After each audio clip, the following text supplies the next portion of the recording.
Good evening, Lansing. We are here live at the Lansing Eastern Stadium. I'm Noah Stalker here with Josh Lee, and here will be the final broadcast of the season as our Robins take on the Holland Rovers. And it's a full house here in the press box. We got one of the Robins players here right to my right, Max Crawford. How you doing, Max? I'm doing great. Ready to watch some Lansing Common soccer. Final game day, so I'm excited to see how the boys show out. It should be a good one. I mean, sadly, results didn't go the way this weekend in favor of the Robins, so won't be able to bring home that Great Lakes West Division title, but still play for some pride. Finish second in the division. Maybe get some momentum going forward for next season. Should be a fun one, and we can have some more fun in this one as we have Max Crawford. We can have some more questions, and Max can offer a little more insight than you and I can into what goes through the mind and the players on the field. And we have Josh Pugh, that'll be joining us later. That's up here in the booth. Yeah, like I said, there's a lot of people up here in the booth today in this final game of the season. On your upcoming fall season. Starting tonight for Holland Rovers FC, number 1, Andrew Gonzalez. Number 23, Gavin Hardy. Meanwhile, as the PA announcer announces all the laps, here we are here right now, starting in goal for today. No Brooks Boersma for the end of the year, unfortunately. Instead, taking his place will be Lazaro Sales. If I got the pronunciation of that last name. Perfect, got it right. Perfect. In front of him, Number 7, Daniel Arellano. a little bit of one big difference, obviously Max Crawford's here up in the booth. Taking his place for this game will be Gavin Rabideau. And then following from left to right will be Ben Novello, our captain Spencer Powell returning for the final game of the season, and Christian Trunk. Next level up will be Joey Farhat and Andy Ignatovich. Up in midfield will be Carter Hagan, Jason Janowski, and Michael Casaglanis, and the striker for today will be Jack Voigt. Solid lineup, last one of the season. Jack Voigt, all-time goal scorer, or all-time leading goal scorer for the Robins. Bit of a missing piece, although you're joining us in the booth, so we're gonna have some fun here. We're gonna ask some fun questions to Max Crawford. Gavin Rabideau getting another chance to show himself as a young player, and it's gonna be fun. We're gonna have fun today on this last Saturday of the season. Yeah, like as you mentioned earlier, not a whole lot at stake in this game. Really, the biggest thing is trying to finish second place in the division, just for more of a game of pride than it is for a game of for championship glory, unfortunately. But what could have been, we talked about this last week, is the fact that if everything went the way that we all wanted it to, this could have been a really big weekend for Midwest Premier League soccer, because I believe the other matchup is Goshen City's taking on Midwest United FC's under-23s.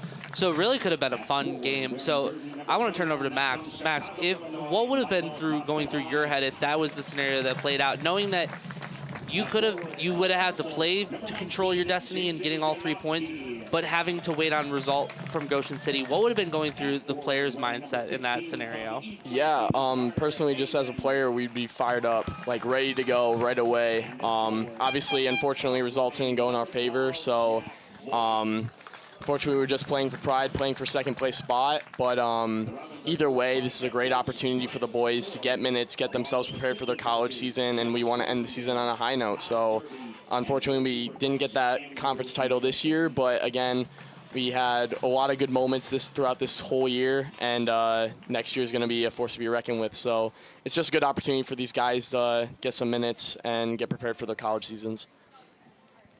So who would be somebody, as we're getting ready to go into the play, is Noah, you're going to be on play-by-play, so I'm going to ask one more question to Max before you take over. You're going into your college, you're going in, I believe, your senior season at Aurora? Junior season. You're going into your junior season, okay.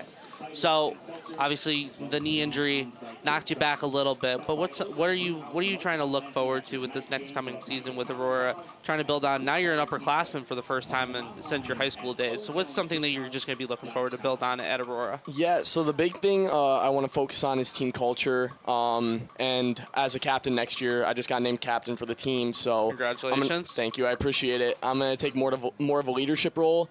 And being here in Lansing, obviously my second year here, I got to take more of a leadership role with the team as well, so I learned a lot how to be a leader.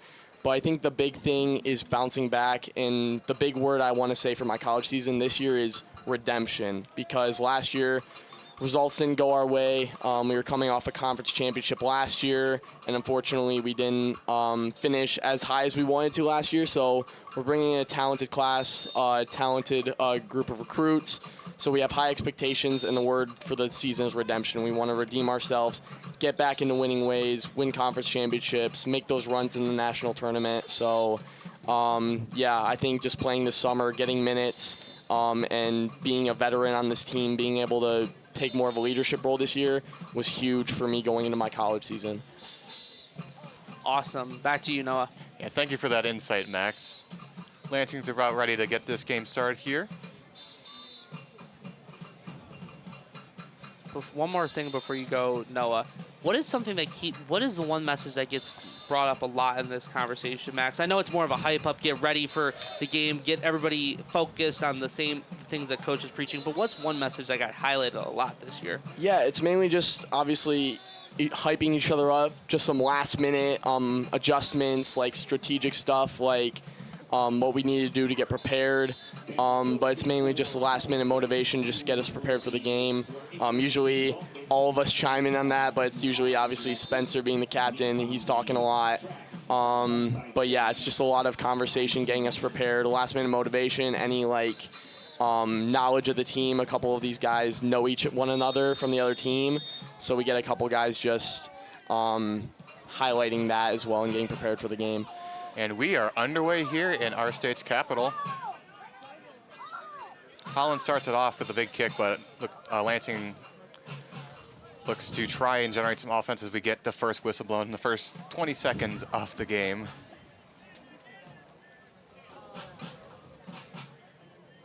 I don't know about you, Noah, but I'm going to sit back and I'm not going to really provide much color. I'm going to let Max do that, and we can just chime in every once in a while with a couple questions for him. Sounds good. Putting a lot of trust in me for my first time up in the booth. So. Hey, I'm going to assume you know more about soccer and the intensity that it is since you play at the university level compared to an incoming junior at Michigan State. Oh, when we got something here now on offense. There's Hagan on the pass over to Ignatovich. And it is blocked by a Holland defender and goes out of bounds. It'll be a corner kick, though, for Lansing. Good start from the boys. Coach Sorg, every game, he wants us to have a strong start, get in the opponent's half, get some shots on. So good start for the boys. Obviously, it's only the first minute, but. Yeah, you want to start off strong in this first minute. It might not be a whole lot at stake, but you want to try and come out on top here. Of course, of course. Here comes the corner kick. Here's a shot right into the box. Off the head of a Robin. Now far ahead with a rebound. Blocked by a defender. A little push and shove there on the left side as the ball goes out of bounds.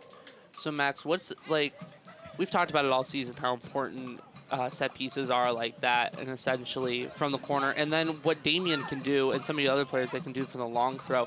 How much is that such an instrumental part this summer, especially from that corner spot? Yeah, we've definitely been working on that a little bit more this year. Coach Derby works with our set pieces. We have our set piece guys that work on it every day. We always practice it during training, direct set pieces, corner kicks, everything like that. With the long throw, that's something we kind of worked on last year. So obviously Damon's got a long throw. When I'm in the game, I'm trusted to take that throw as well.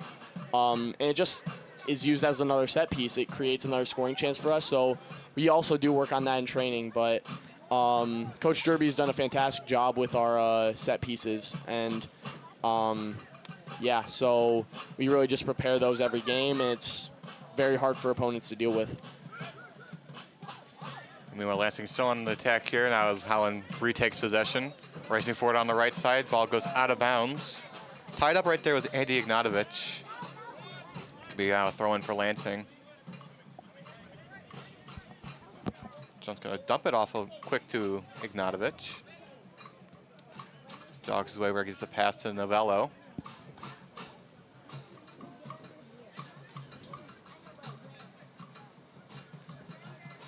So looking right around their third as he heaves a big one to Casaglanis. Here comes an attempt here, and he gets past the goalie, but he can't come up with the rebound as it goes out of bounds.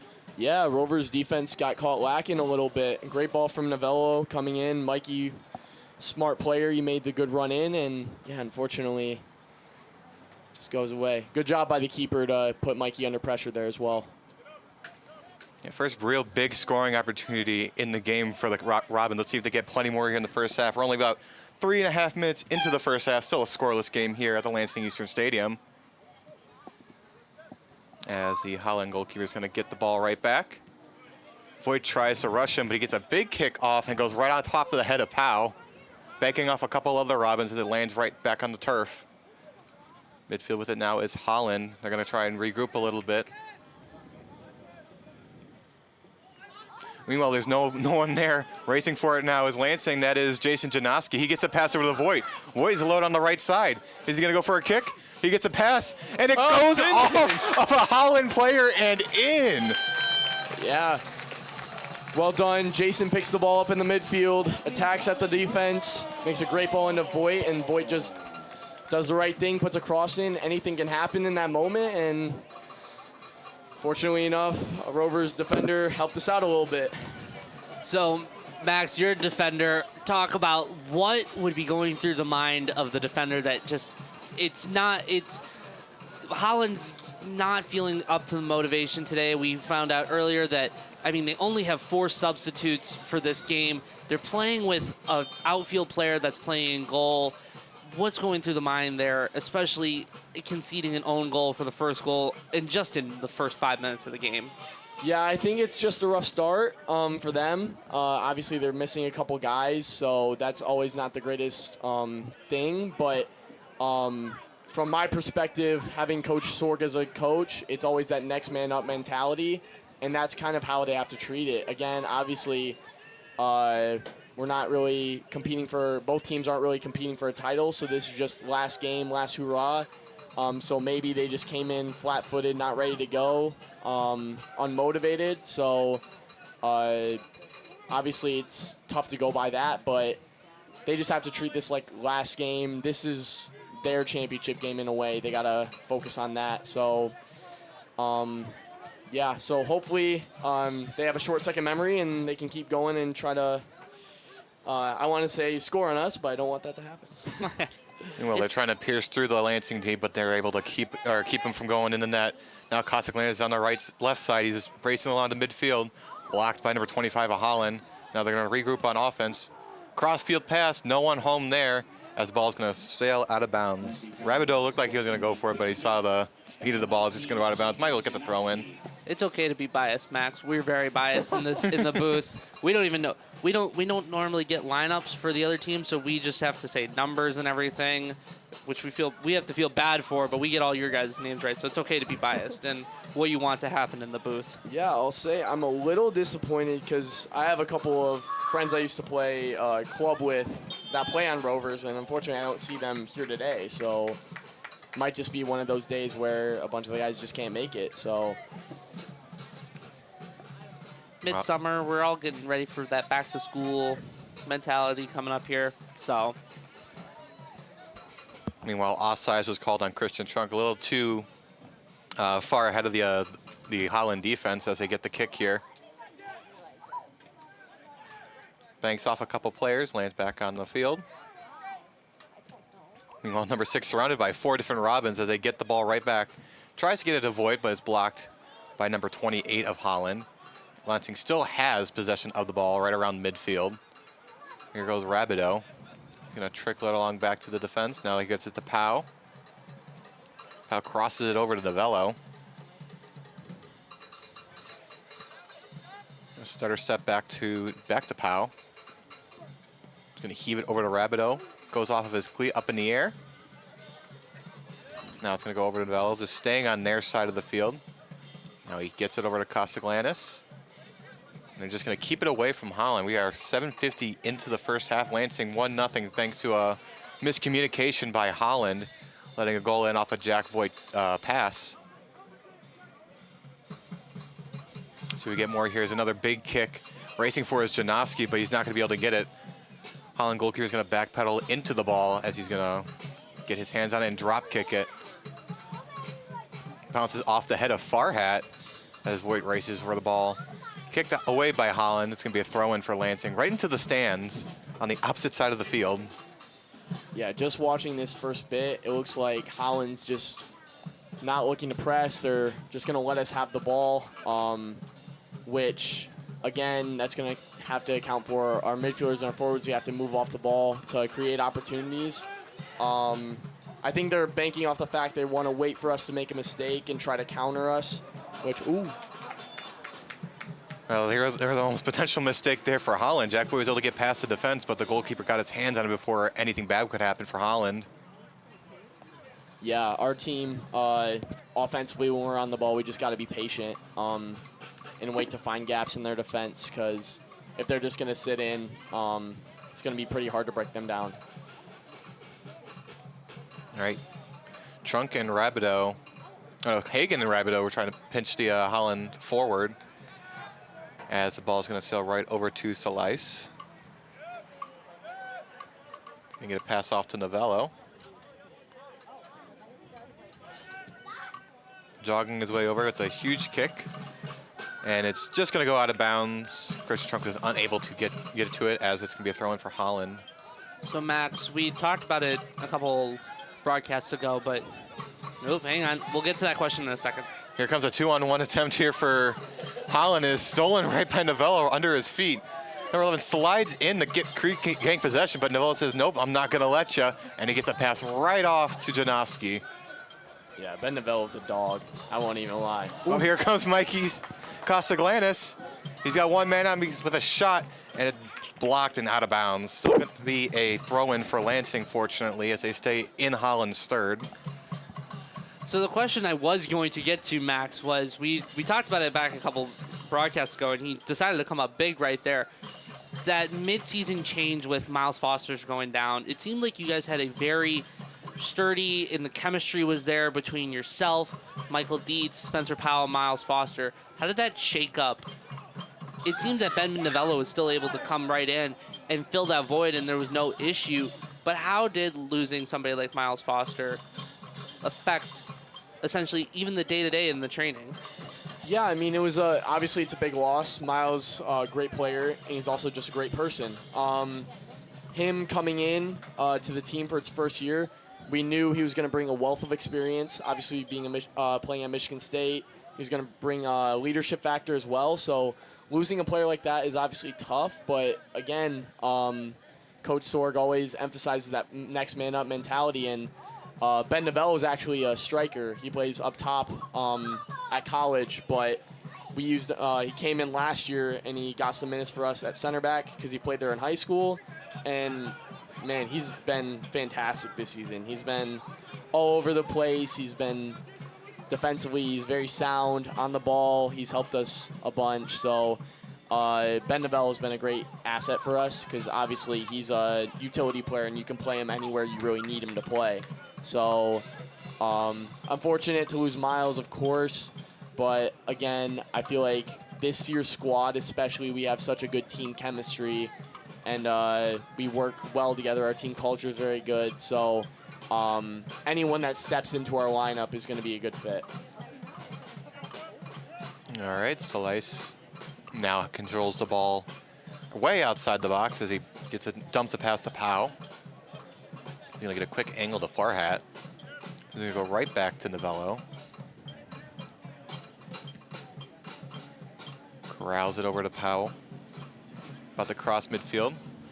Gets a pass to a wide open Rabideau. Trying to get something on the sideline as he passes it to Hagen. Hagen stops and goes back. Tries to go to Trunk, but it's headed by one of the Holland defenders as Novello gets control of the ball once again. Can't get past the defense. Ball's still loose. And it is stolen by Farhat. Here it comes now. Goes right to the left of one player. Now he's going to have to go back to Novello.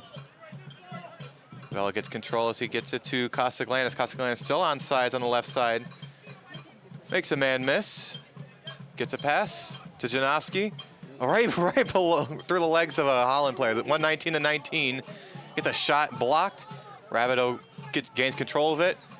And here's an attempt, and it is no good off the head of, I believe that was Farhat, and it sails over the uprights. That is a definitive field goal. We were struggling to see whether or not they were going over the uprights in the last game, but that for a fact was. So it'd be 3-0 in football terms for Lansing. So Max, if you haven't followed along, if you haven't gone back and listened to the broadcast, that's the thing we do whenever somebody headers it or kicks it over the bar, it goes through the uprights. We'll always say it's 3-0 in American football compared to European football, but. Gotcha. Yeah, I've been keeping up with live streams. Obviously, I got to watch the games back, so. I say, how much is that an emphasis? That's such an important question, I feel like. The fact that when you guys only train twice a week, you only train on Monday, or it believe Monday and Wednesday nights. Does Coach Sorg preach watching film on your own time? Is that something maybe you do for maybe about 15 minutes before training? Is that because game film for a lot of other sports is really important. How much does that emphasis been this summer? Yeah, so usually the week of a game, we usually watch our opponents play for the first 15, 20 minutes of practice just to get an idea of, okay, here's how they're going to play, what's their formation, where are their key guys, that kind of stuff. But he also encourages us to do that at home as well. Not only just watching the team we're about to play, but watching back our previous games and seeing, okay, what are some things I did well? What are some things we can improve on? And I think film is just a valuable asset for us because, again, it prepares us for other games, but it also, you get a look at how you're playing and how you can improve your game on top of that. So. All right, we've crossed the 15-minute mark in the first half. Lansing still has a 1-0 lead in this game. It'll be a corner kick, though, for the Robins to see if they can add on to their lead as Jason Janowski heads over to the left corner.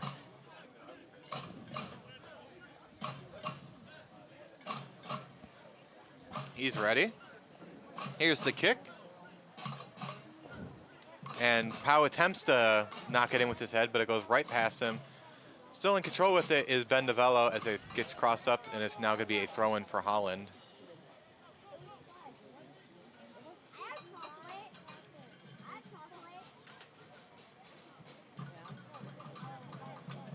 Here comes the throw-in.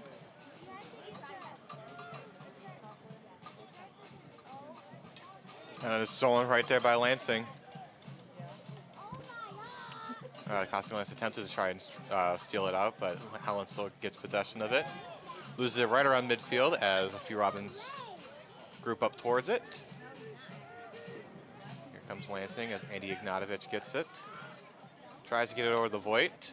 Stolen by Holland. Now they're angling on over to the right side. Right past Trunk with his number 20. Stops and pivots over to 11. No one home there as Ben Novello steals it right back and then gives it over to Rabideau. Ooh, that is not a good look. We got a Robin down now. Tripped up by number 20 as the whistle's blown.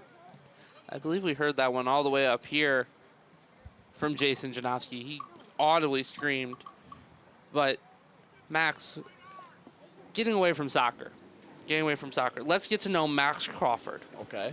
Outside of soccer, because I'm not going to speak for you, but typically if you play sports, you like other sports. What are those other sports and what are those favorite teams that you do like? Great question. I know you're from Michigan, but sometimes I've learned compared to up here in Lansing area, it's not always the Detroit teams. Yeah, I mean, I'm always a fan of the Detroit teams, obviously. I'm a big basketball, baseball fan. Played those sports growing up as well. But yeah, basketball-wise, I'm a big Bulls fan. Love the Bulls. I mean, I go to school in the Chicago area, so I kind of got to like the Bulls a little bit. And then same with baseball. I'm both a Tigers and a Cubs fan as well, which is Are you praying for that World Series like I've been, Cubs, Tigers, come October and November? That would be a dream World Series. I would love it. If only I could afford the tickets, I'd go out to Wrigley. I'd go out to Wrigley Field and go see a game myself. But I say, what position do you play in baseball? I was a baseball guy too. Yeah, so I grew up. I was a shortstop, kind of middle infield. I could play center field a little bit and pitch. Good save.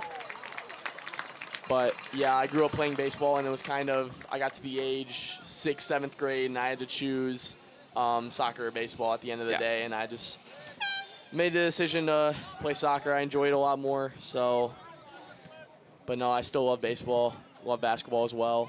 Any sport, really. Oh, no. Oh, here's a chance here from Holland. Here comes a shot, and he just misses the left post. He had nothing but net right there, but the ball angles too far left, and it's still a 1-0 ball game for Lansing. Good positioning by Laz. Good stretch. Made himself look big and intimidated the striker. Well done by Laz there. All right, they're going to have to regroup now as Rabideau races around the right sideline. Gets it past the void. He tries to stop it, plants it down, gives it over to, I believe that's Janowski, as trunk over to Kostaglanis. Kostaglanis tiptoeing around, trying to make a man miss. Fancy footwork right there as he gives it to Ignatovich. Now it's right down the middle, stopped by Holland. Now Holland's looking to regroup on the right side. It's a pass off, still got control of it. Trying to get right around Powell, but Trunk's able to scoop it up right underneath him. Ball goes out of bounds, and they're going to call throw-in for Lansing. How much is Spencer Powell been, and we know he's the captain, but how much has he been that vocal leader back there for you guys, especially with that back four all season? He's been there every single time. Very vocal guy. He's just a great leader. Great voice back there. As a center back, obviously, you see the entire field, so you can offer advice, feedback throughout the game. So having him back there has been huge. Another couple guys, Brooks Boersma, obviously sees the whole field, offers a lot of insight throughout the game. And then Jack Heald's a very vocal and good leader as well. So obviously we have a bunch of leaders on this team. Everyone's communicating. Everyone wears the badge with pride and leads by example. But those are just three guys that stand out the most. Trunks attempts to thread the needle right into one of the Robins, but Holland steals it right under him. Oh, and it's stolen right by Mikey Kostaglanis. He gets it over to Janowski. Janowski spins around a defender, and he passes it over to Farhat. Then cross field to Rabideau. Come on. Right now Rabideau goes left with a shot, and he gets it. Bar down, top left corner. Nice job by Kevin Rabideau. He makes it a 2-0 game. Wow. Wow, what a finish. I kind of speechless. I don't know what else to offer for that one. That was incredible. Taking advantage of a keeper that's not a keeper normally, but I don't even think a normal keeper could get to that one. That one was upper 90s, top bins, putting it into the GoPro. That is as top corner as you can get, I think. That was special, 2-0. It's a nice chill vibe right now. I don't know about you guys. It's 2-0. We got another about 20-something minutes before halftime. We can continue the Q&A and enjoy some great soccer. Yeah, what a fantastic finish by Gavin, man. I mean, he's such a young player, too, so him getting this experience is fantastic for him, getting this playing experience, getting him prepared for the college game in a few years. So happy for him, man. He's been working hard in training. Finally, him getting this opportunity, and he capitalizes on it. Good to see. Excellent play as Holland just strikes it over to the goalie. Product of Lansing Catholic, and I believe he is a part of he'll be part of Midwest United. Yeah, he is a Midwest Academy guy. Yeah, he's an Academy guy. Heard he's a football kicker, too, as well. With that kind of a strike, completely understand that one. I'm sure Lansing Catholic will have a lot of field goals this season that can get themselves into good field goal range with Gavin as their kicker. All right, Rabideau, who just scored that phenomenal snipe from gets a throw-in over here as Hagen gets bombarded by a couple Holland players. They still got possession as it goes right past Powell. Here comes a chance now for Holland to get it to score. Powell chases him down, stops him in his tracks, forces him the pass. Here comes a shot, saved by Salace. Corner kick, though, for Holland as it goes off the glove of Salace. Excellent job by Salace there. Just get down to that one. I mean, you can speak more to this, Max. I know you're not a goalkeeper, but some of those are one of those harder ones because it doesn't look like it's not a high thundering shot, but it's low, and you still got to get down to that to save it. Yeah, 100%. And especially those shots when our whole back line is bunched up, it's kind of hard for the goalkeeper to see where the ball's at as well. So just good reactions by Laz there. Also a good opportunity for him. First team game this year, so. Right now, it just clears it into the back of the field. It's gonna be another corner kick for Holland. Just gonna swap from one corner to the other. But across the 24-minute mark of the first half, Lansing now has a 2-0 lead against the Rovers. Here comes the corner kick. And that's gonna sail over to a Rover on the left side. A lone one goes off his head. And here's a big kick. Clears it out over to the Holland goalkeeper. He's gonna go out of his net to get it. Dumps it right over Voigt's head, but is stolen right by Casaglanes. He's got to get set now. Go on, Mikey. Mikey spins around, gets it to pass to Hagen. Hagen has a shot, and it is blocked by a Rover, and it goes out of bounds. It's gonna be a corner kick though for Lansing. They're gonna try something here. Woo! The boys are buzzing today. A lot of great opportunities to start the game out. It's good to see. Good to see the boys playing with a lot of energy. Obviously, coming off a couple losses, it's kind of tough to get hyped up for a game like this, but the boys seem up for it, and we're creating some great chances. And I'm expecting a few more goals as well. And here comes the corner kick. Lucas Janoski will be doing a big, heaves it up into the middle. Rabideau tries to get a second goal. It goes off his head and out of bounds, though. It's going to be goal kick, Holland Rovers. So, Max, I have to bring this up because I saw it on my For You page the other day. I saw a certain Lansing Common player on there live. Does Jason Janowski ever get a little flack for being the social media star on the team? I see that he has 27,000 followers on Instagram. Is there a little poking fun at that, or is it just all good fun? No, it's all good fun. I mean, Jay's a great guy, and he's promoting the good word. So he's a big Christ follower, and he's promoting the word of God, and he's sharing his love with God. So he's got a great following, and yeah, I'm just glad he's inspiring a bunch of other people with his social media work as well. So he doesn't really get any stick from the guys, but we actually, one of our guys, I forgot who it was, but we have our group chat, our team group chat, and everyone kept screenshotting it because they were getting it on their For You page as well. So I remember I opened my phone one night to our group chat, and it was just like 5 screenshots of Jay's live stream. So, but no, Jay's a great guy. I grew up playing with him as well. So just getting to come back and play with him again this summer has just been great. So. All right, Holland's goalkeeper has the ball now. Looking to send it long as he drills a kick over to midfield.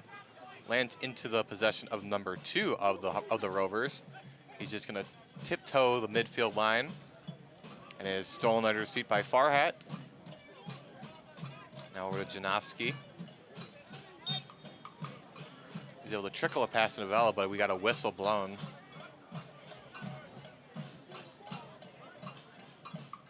It's gonna be a free kick for Lansing here, as he resumes play now is Farhat. He's gonna dump a pass to Hagen.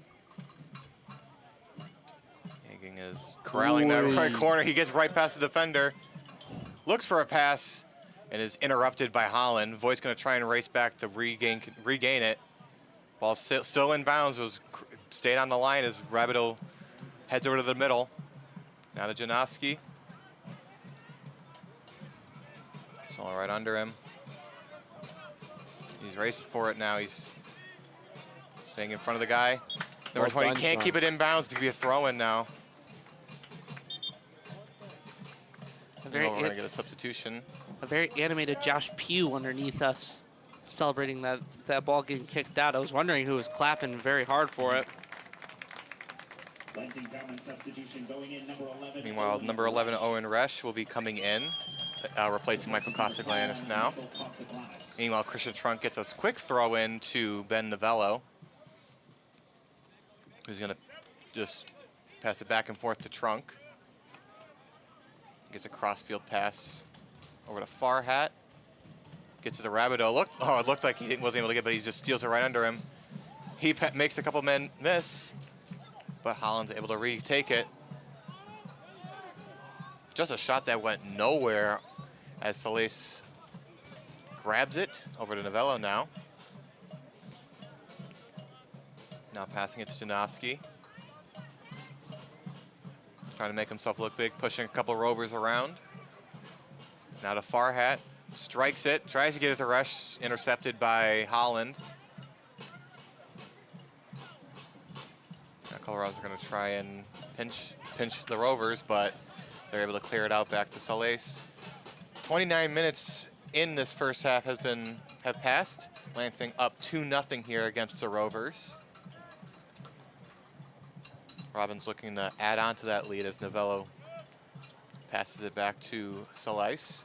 Now just going to go back and forth to one another. Marching on forward to Janowski. Stops. Crossfield pass to Rabideau. Can't control, so he's going to try and get it back to the defender, but it's stolen by number 7. Farhat looks to steal it back, but Holland still has possession. Here comes a crossfield pass, stopped by Novello, but it banks off of number 20, but Solis is able to jump on it and freeze it. Regaining possession now. That was a nice job there to prevent a goal from happening. Max, I want to ask you specifically, because Gavin had a little bit of a mishap there on that pass, a little short, trying to get it back to Spencer Powell. How do you just quickly forget about it and try and get right back into position like that? Yeah, so, well, the big thing is in a situation like that when, obviously, game's full of mistakes. Everyone's going to make mistakes throughout the game. As an outside back as well, if in that situation, if I make that mistake, I'm recovering right away, sprinting back into my position to help win the ball back. That's our big philosophy as a team as well, is we lose the ball, we want to get the ball back as soon as possible. So right after that, I'm pressing right away. And then, obviously, I live by a little mantra. I'm a big Ted Lasso fan, so be a goldfish. Be a goldfish. 10-second memory, make that mistake, forget about it. Focus on the rest of the game. I would say, are you looking forward to season 4 apparently coming out in the next couple of years? I don't know if they've officially set a date, but with the women's team, you have no idea. I'm so excited. That's going to be great. Speaking of European soccer, then, I know obviously AFC Richmond, not a real team, it's a fictional team, but kind of based on Crystal Palace in England. Do you have a favorite European soccer team? I do. I'm a big Premier League guy, so I love the Premier League. I'm a West Ham fan, which you don't get many West Ham fans around. Obviously, it's the bigger clubs, obviously the Man Cities, Liverpools, all those big clubs. But I kind of grew up watching, I watched a lot of YouTube growing up and stuff like that, and I kind of fell in love with West Ham and what they stand by. And so I've just followed up with the club for the longest time. So who was was it Spencer FC? It was Spencer FC, okay. Yeah. That was one of my favorites too. So I'm on that same boat with you. He was one of my favorites. Yeah. Couldn't get me away from West Ham. I was still Manchester United. I was I mean, if I would have a second club, it would probably be Manchester United. My first club coach growing up was a big Man United fan, so I kind of followed them as well, but West Ham has always been a club special to my heart, so. But no, I was a big Spencer FC, Sidemen, all of those YouTube channels growing up. I love those, so. Sorry, no, you can get back to play-by-play. Nah, it's all good, man. We're just having some fun up here. We're just having some fun. Final game of the season. I mean, yeah, it's the final game of the season. There's not, have as much fun as you want. Have all the conversations you want. It's completely fine. It's been a good game so far. Not a whole lot to be mad about. Meanwhile, we get a whistle blown. I believe that was that being offsides? That's what I was going to say. Yeah, he had the flag right up. All right, Novello's going to resume play. He's going to kick it right over to Solis. Triangulates it to Iknotovic, who then pinballs it over to Farhat. Farhat thinks about it, but goes backwards over to Powell. He's going to deliver it back to Solis. Now to Novello. Now to Trunk. Has a little fancy footwork there as he gets it off the heel. You know, Extreme Hawk is now in for the Robins. Tried to shuffle his way to steal the ball, but Flores now got a shadow number 11. A couple Robins trip him up, but Holland still gains possession. Gets it across Pow, and it goes out of bounds. Sails too far right over to near the concession stands, and it is going to be a goal kick for the Robins.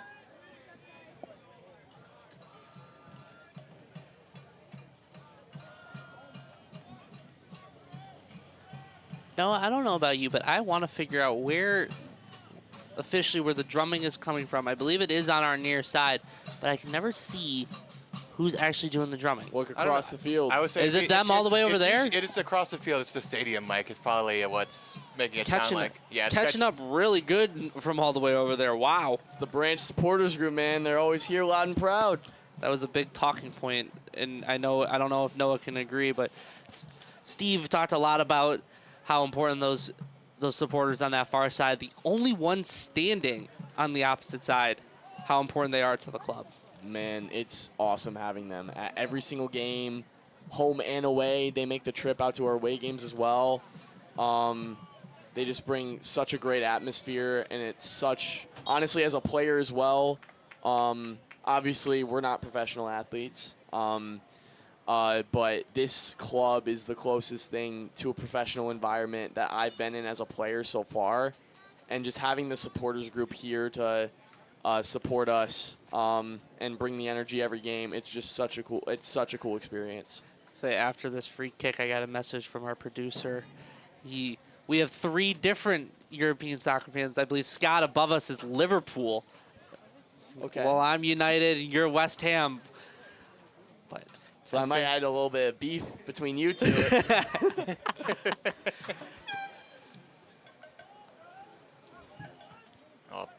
Voigt kicks it right above him as he sails the ball out over to the Holland third of the field. Extreme Hawk tries to race for the ball as they get it right back to their goalkeeper. He sails a big kick of his own. It's going to go right to the heels of Novello. Now they're with it at midfield. Crossing around was Farhat. Stolen by Holland. And they clear it back over to Novello. 36 minutes now has passed in the first half. Lansing still up 2-0 here in this matchup against the Rovers. Rovers looking to get on the board here as they are around the midfield area. They're going to try and penetrate the middle of the field, but Powell's able to stop it. And we're going to get another offsides here from Holland. I say, since we're having that friendly chat, I say our game day producer, Scott, you guys are spending the money this summer, I've seen, between Frimpong, Kirkez. I just saw you guys put a 90 million pound bid in for Ateke, or is that how you say it, from Eintracht Frankfurt, and then Florian Wirtz. You guys are spending the money this summer, Scott. I mean, it's all that prize money from winning the league, right? I know, you get a lot. I say, it feels like more and more every day that league is just becoming the best league in the world. Yeah. It's the most fun to watch. 100%. I mean, Man U's been in the pool, the transfer pool as well. I mean, I like what they're doing over there. I think they're kind of looking at bringing in players that have been successful in that league in the past and bringing them in to kind of help rebuild the roster a little bit. So kind of copying that Bayern Munich kind of style of buying from the lower teams in the league to try and A, strengthen yourselves, and B, weaken those around you. Add a little bit more competition to the squad as well, which is vital. I would say, speaking of competition, it seems like you guys have had a deep squad all summer, coming to some training sessions. Everybody is competing. It's the team chemistry still there, but you're still competing to even be on the matchday squad, not let alone the starting 11. How has that competition been for you guys this summer? Yeah, it's always, having competition in any squad is always a key because it makes you work harder around you. For example, I've been in the starting lineup throughout, like, during the season, and having those guys behind me, I see them working in training. I'm like, okay, I got to keep working. I got to keep improving my game so I keep my spot. But, yeah, having that competition, it makes training, the training environment better, the game environment better, But on top of that as well, obviously you're competing for your spot, but everyone's supportive of one another as well. So whether you're in the starting lineup, on the bench, in the reserve squad, it doesn't matter. Everyone's supportive of one another, and everyone wants to see each other succeed. So, yeah, just having that competition and that support throughout the season has been huge for me as a player and huge for the entire club. Here comes the goal kick here for Holland. And prop 2 goalkeeper sails it over to midfield off the head of Rabideau. There's now going to be a throw-in for the Rovers.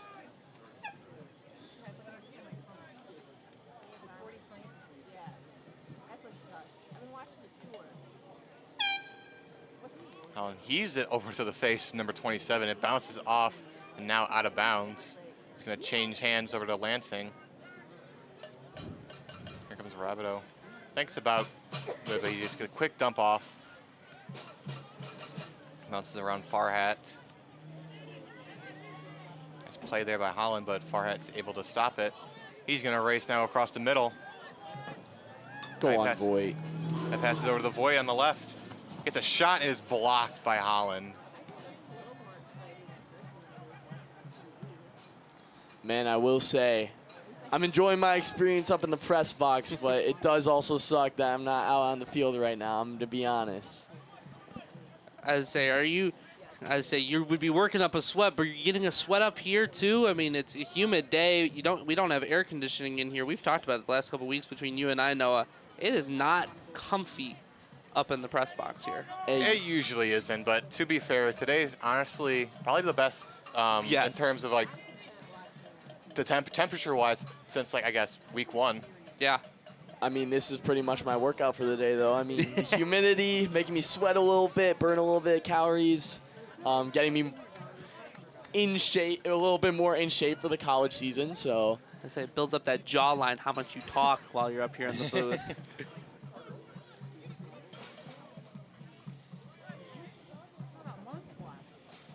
A little scrum over on the right corner.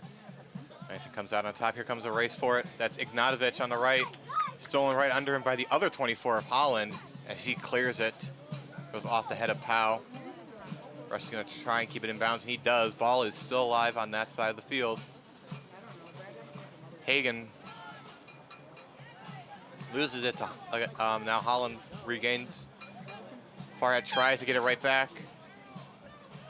And Novello is able to stop it from him from piercing the D as Saleh passes it back to Powell. I was going to guide a few people over as he gets it right over to the opposite side to Novello. 41 minutes have passed in the first half. Got a few more minutes of regulation, barring any sort of stoppage time. Lansing still up 2-0 as Trunk goes in for the throw-in.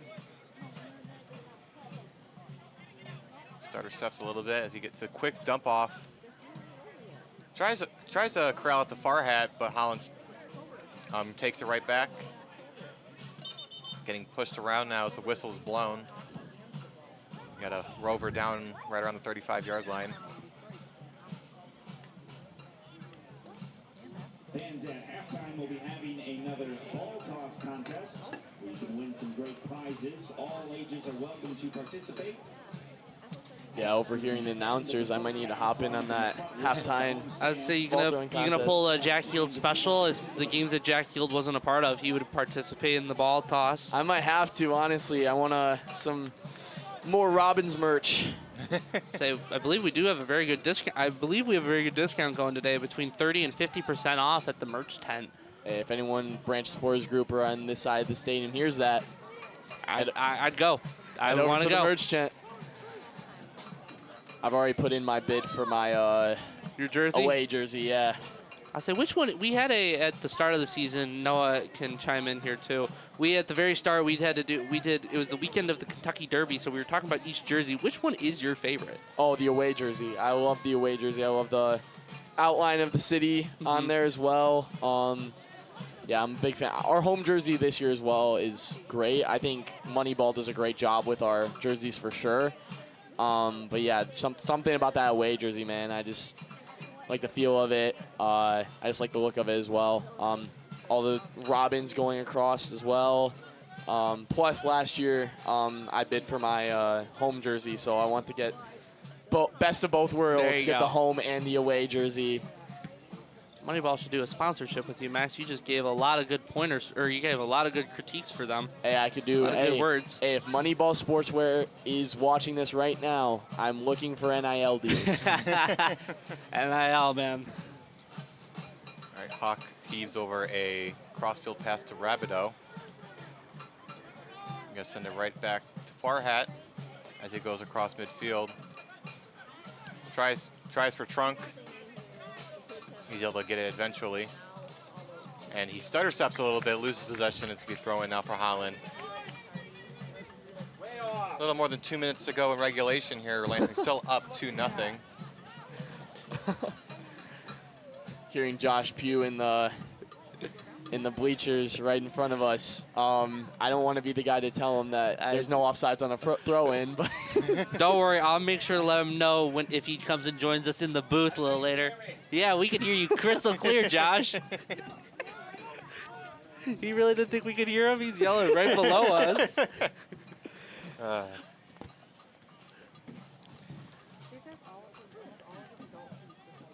right, 30 seconds to go now in regulation here in the first half. I always like to ask this as well. How many added time do we think is going to happen? Well, there hasn't been a lot of stoppage. So it's probably going to be, I would say, maybe even 1 or 2. I'm giving it 3. Really? It's going to be 2 goals. I think it's going to be 3 minutes. You got it, guys? I was saying like at least 3 minutes. It's 3. I think it's going to be 3. Meanwhile, Voigt had an opportunity there to make it a three-goal lead. But Holland plays intercept at the very last second and drop kicks it almost off the field. Still time for another one before the half. We didn't end up hearing it, did our producer? Oh, producer Scott didn't even end up hearing it. 1 minute. I got from our PA 1 minute. Really? We were all wrong. See, it said there's not much stoppage, so there was not going to be much. That was a very interesting way of how to communicate with our PA to figure out how much stoppage time was going on. Knocking on the little window and saying, hey, what is it? I was going to guess 3 because usually goal celebrations take like at least a minute to get back. 2 goals plus a couple like injuries here and there. So I'm like, okay. I would also like more added time. I'd like 1 more goal before the half, but still could happen. Here comes a chance, though, from Extreme Hawk. It is dissipated immediately by Holland. And we got a little tension flying as Hagen gets tripped by a Rover. We've had a few of those last couple games, Max. Is the intensity still, even though this game doesn't matter, that intensity is still there, especially from what's the last couple games we had. We know the one with Goshen, even had it last week against Grand Rapids. That intensity still there? Yeah, of course. I mean, it's a competitive league. All of these guys want to get results. They want to win games. Whether they're in the driver's seat, they're playing top of the league, like this game right here, Goshen, or Grand Rapids. Again, a team that's fighting just to get points and not be at that bottom of the table. They compete. Like, every game's competitive in this league. That's the beauty of this league, is everything's competitive. And obviously with competition, some things get intense, and obviously a lot of trash talk, everything like that. So every game's competitive. Every game, there's always a little bit of trash intensity throughout the game. So, Ooh. Great ball by Andy there. Extreme Hawk with a chance to score there is stopped by the goalkeeper, and that will do it for the first half. Robins take a 2-0 lead heading into the locker room so far in this very final game of the season. Been a good one. I think I'm going to default to Max to talk more about the analytics of it, but 2-0 last game, kind of fun. And we got some rain coming right here, coming down. So Yeah, probably the perfect time for it to rain as both teams head to the locker rooms. Yeah, great start from the boys. Good to see the energy coming out in the beginning, getting those first 2 goals right away. I think, obviously, I think Rovers is giving us a lot of respect, not really pressing us as much. That gives us a lot of opportunities to build out and find pockets to play into. But yeah, I'm just hoping for the same energy in the second half, and hopefully we can get a few more goals so we can celebrate. Just wanted to say I appreciate you guys having me up here for the first half. It's been fun. But I'm going to go join the boys, go cheer them on from the bench for the second half. So. All right, appreciate it, Max, coming up here and joining us. It was fun. Got some good time talk and some good questions. It was a lot of fun. Of course, of course. Hey, for my boys in the Coffee Firm Branch Supporters Group, don't sleep on the Robins.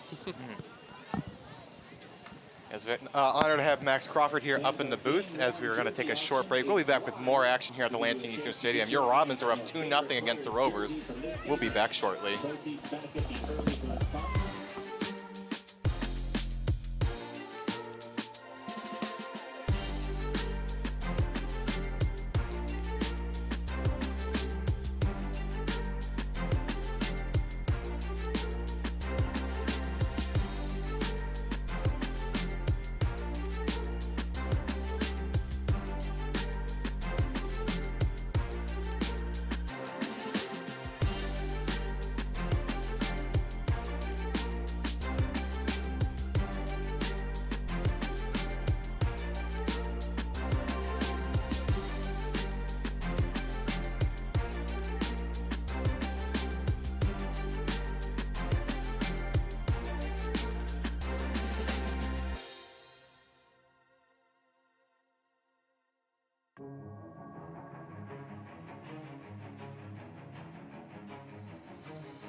Welcome back, everybody. We are here live at the Lansing Eastern Stadium in our state's capital of Lansing, Michigan. Last game of the season, and the Robins are up 2-0 against the Holland Rovers. Totally earned so far. I mean, 2-0 from a poor own goal. Definitely feel for the Holland Rovers defender, and then an absolute beautiful curler from Gavin Rabideau from the outside the box, taking with the left foot, putting it into the top left corner of the goal to our left. That's where they'll be defending now. I mean, it's totally earned so far, Noah. Absolutely. Back to that snipe, basically, by Rabideau. I'm not the soccer guy here out of the two of us. You're more of the soccer guy. I'm more of like the football and the hockey guy. If I wanted to like compare that to like a hockey term, that's basically the equivalent of a slap shot from the blue line. That's what it looked like from Rabideau's, from my perspective, of Rabideau's shot. That was clean, bar down. No one got their hands on that at all. That was a beautiful shot by him. Yeah, that's Stevie Eiserman against the Blues back in the 90s from the blue line slapper, getting a top corner, and the goalie's just looking around like, what on earth happened that was like there? that's a Nick Lidstrom slap shot from the blue line if I've ever seen one. Hey, do we have our person joining the third mic? I see him behind us. Or is he just going to sit up here? Or is he going to come join us? The initial plan all along.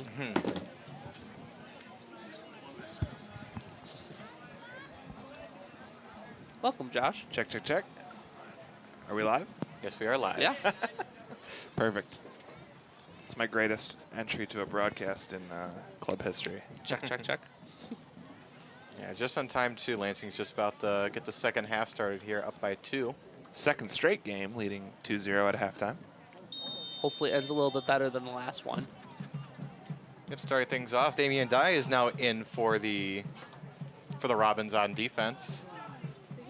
Ball sails around out of bounds. It's going to be a throw-in for Lansing. Interesting move because Ben Novello is just an absolute dog out there for these Robins. You heard Max talking about him playing the 9 in college and throughout his career. And so for him to step in and just be an instant add at center back for the squad that's shorthanded at that position this year has been just a huge impact. And for him to come out at halftime means he can't re-enter. Goal kick here for Holland. Here comes their goalkeeper, who is not the typical goalkeeper. He's in as like an emergency backup since the previous goalkeeper is out with injury. Sails a kick to midfield, bounced off the head of a Rover. Backwards over onto their defense. Trying to maneuver around. Extreme Hawk pushes him down a little bit. Now he gets tangled up, and we've got a whistle blown. Number 8, Jack Heel, going in to replace number 24, Andy Ignatovich. Another substitution as well. They said Jack Heel will be in for Andy Ignatovich. Jack Heel was a game-time decision today. He's been battling some soreness, a little bit of a knock, and good to see him out there. You know he can go if he's coming on in this game, in the second half with the 2-0 There's a heave on the left side, right into the breadbasket of the Holland goalkeeper. That was one thing I kind of wish I would have asked Max Crawford about Jack Heald. He talked about leaders. And Jack Heald, he listed as one of them, but in particular, coming from England, it just brings that swagger that comes with that style of soccer. Yeah, no doubt that kid can play and has definitely grown into a leader this year. Leading goal scorer for the Robins this year, and we'll see if he can add to that this second half. Rabideau has it. Slings a pass over. Gets to Owen Resch. Curls around past midfield. Goes over to Hawk, but a couple of Rovers are able to steal it. Now here comes an opportunity for the Rovers. That's number 7 on the left side. He's going to cross over to the middle. Gets a pass over, and it's going to be offsides, unfortunately, for the Rovers. You see what the shorthandedness of this Rovers squad has done to them. Just silly mistakes the entire first half. A lot of giveaways that led directly to that domination of Lansing Common possession in that first half. And right there, like top of the box right there, you should never let yourself get caught offsides. That guy was just standing with his right foot just a little bit too far advanced of the back shoulder of the back defender.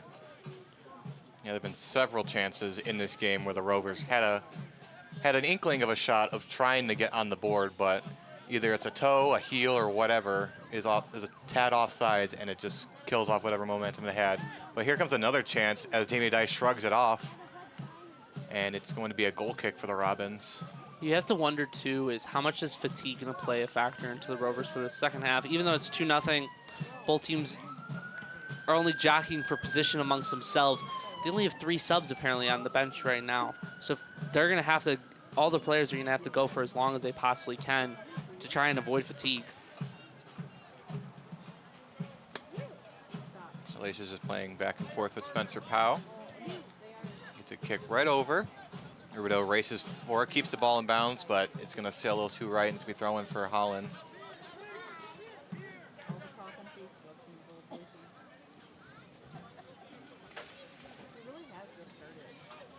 Stomped by number 31, gets it past Rubidoux, but Lansing regains it. Powell's right on the left corner, getting chased a bit, and he clears it out of bounds.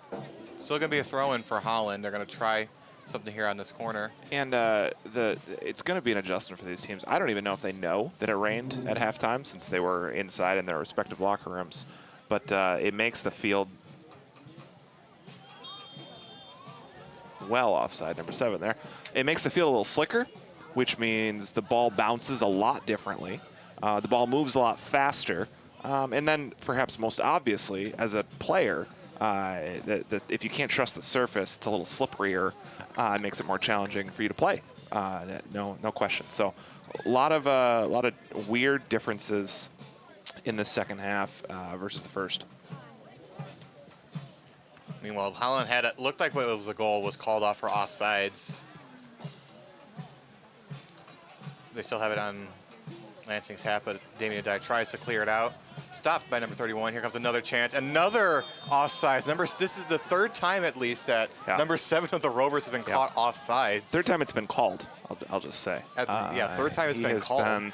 He's been flirting with that line on that AR all game. And has just started flirting with a yellow card for dissent, as he has really been giving it to the officials every time he gets caught. Looks like a younger officiating crew today, too. So, assuming that they're not going to take much dissent, especially from somebody that's clearly doing it to himself with the offsides. Big boot there by a Dye. Goes off the back of Extreme Hawk. Holland tries to clear it, and it goes out of bounds on the right sideline. On their right sideline, so they're throwing for Lansing. The rain is coming down once again, so the jerseys and the exposed skin and the cleats of the players out there will start to match the field and the soccer ball. Yeah, first time this season, at least since I've been up here in the booth, where it hasn't been so all sunshine and whatnot. It's actually been a more dreary day in terms of weather. Meanwhile, Rubidoux has it right around midfield, makes it backwards to Powell. No lightning, immediately gets it to a Dye. Yeah, thankfully no lightning. Importantly, no lightning. The call on a delay is entirely up to the officials, and so if they say they see lightning, that's the end of that. All right, here comes number 7. Oh, he's got the goalie. He gets first, gets stopped for a little bit, hesitates, and a nice stop by Rubidoux. Never said looked like he had his big break right there, but Rubidoux just steals it from him at the last second. We got a handball and a penalty kick, looks like. Yeah, Rabideau having the hand not in a footballing position, having it outside his frame. It would have been a sure goal. It would have been a nice finish, but Rabideau picks up the yellow. No malicious intent behind it. Doing exactly what you got to do as a defender in that position, but yeah, to your point, can't have the arms out that. And number 7 lines up to take this one. Jackson Kiska in that goal. Although the official's having some words with the 4th official, trying to determine if maybe it'll be upgraded to a red, but I didn't see any malicious intent behind it, anything. Obviously, it's a denial of a goal-scoring opportunity. That thing was guaranteed to go into the net. But I didn't see any I didn't see any purpose behind it. It just was an accidental handball of it. Yeah, like a heat of the moment kind of thing. You're trying to prevent a goal from happening, and it just one thing led to another, I guess. But we'll see what what the crew here will decide on whether or not it'll be a red card. All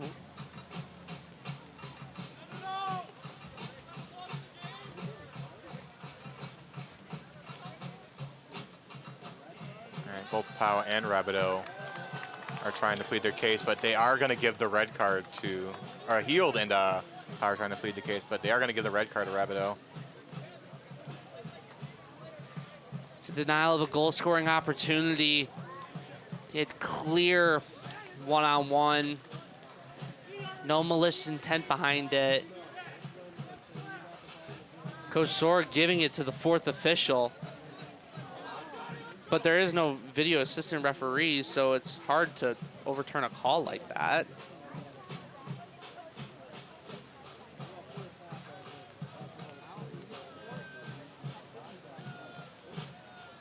I'm not gonna lie, I'm a bit confused like I was back in the Goshen game, Josh and Noah. I'm confused. Yeah, I'll say a couple things. One, certainly no intent to overturn the penalty by Coach Sorg there. He's just letting the refs know what the rule is and that they need to listen to him. Coach Sorg is somebody that cares a lot about his reputation, his relationship with these officials. As you said, a younger crew. The fourth official is somebody that we've seen out here before. Can't say that I can't say that I've ever seen the head ref before. But to your point, a bit bizarre to overturn a yellow to a red on something like that when no intent, no foul. You know, just a guy playing soccer. It appears nothing but an earful from the Rovers ref when the fourth official was standing in on the Rovers bench. And so really just puzzling series of events there. And Rabideau's going to be exiting the game now. It's unfortunate. He had that beautiful second goal. Also, I midway through just the first half. want to correct something the PA said at halftime. I just made eye contact with Jackson Kiska on our bench. So this is actually Laz Salais in at goalkeeper for the Robins right now. Is it, or is it Johnny Schwartz? It could be. It could be. He's a long way away, guys. We can't see. There's 3 goalies on the field. All right, here comes the penalty kick. And he's able to strike it in. Just Off the red card from Rabideau, and it's now 2-1 now, Lansing. Guessed wrong, and you know, it's time for the Robins to dig deep and, you know, find that difference maker. They got the lead here. I want to push back on some of the commentary from the booth here from the last 55 minutes. This is a game that means a lot. There's a lot of pride on the line, and this is a very proud club. In our worst season in the Midwest Premier League, we finished 3rd. And this was not our worst season. We led the table for much of the league, and so finishing 2nd would mean a lot. Finishing 4th would be our worst finish in the table in club history, which is not reflective of the performance that we've seen on the field from these guys this year. All right, Lansing hoping their group after that unfortunate red card from Rabideau that led to a goal for Holland as they get the throw in here. Spencer Powell's going to race for it as he regains the ball. Gets the shot off as soon as he hits the ground. Still keeps it inbounds. And it's going to trickle its way over to a Holland back. Amir Shataya is out there now, too, as it looks like the Robins have moved to a back 3, which is something that we've seen.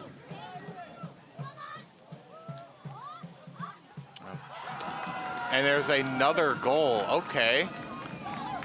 A breakdown of the defense there as the ball finds its way into the back of the net. That was an odd one. Holland now ties the game up within the matter of a minute. A little bit of miscommunication there at the back line between Damien Adai, who shifts out to that right-hand side. Spencer Powell sitting in the middle, and Amir Shatia, who normally doesn't play center back, shifting into that left center back role. A little bit of miscommunication, and it's just a dink over Johnny Schwartz, Jackson Kiska, or Salais, whoever is in net. Just a little bit of a miscommunication there, and we go again to try and avoid a repeat of what happened on Sunday. And I would just say that that goal was unassisted, but it was really assisted by a back pass from a member of Lansing who had completely uninterfered with possession and played just a lazy ball back that turned into a really beautiful through ball for that Holland forward. Right, racing for it now is Extreme Hawk. Ball's going to sail out of bounds. It's going to be a corner kick for Lansing, fortunately. Let's see if they can get something going here on this corner kick to get back on, to get the lead right back. We're at the 58-minute mark in the game. Tie game so far. Holland's able to get 2 goals in a matter of a minute. An obvious handball in the box by the Holland Rovers. Goes uncalled by the referees. No red card this time, apparently. And here's another breakaway here as number 26 tries for a shot, but it goes right into the hands. I got nothing for that, guys. I got nothing. Hand outstretched in the box. What are we doing? You're right on the money, Josh. I'm lost for that one. That was, if we're calling Gavin Rabideau's one a handball. A red card. A red card handball. I don't know. I'm with you.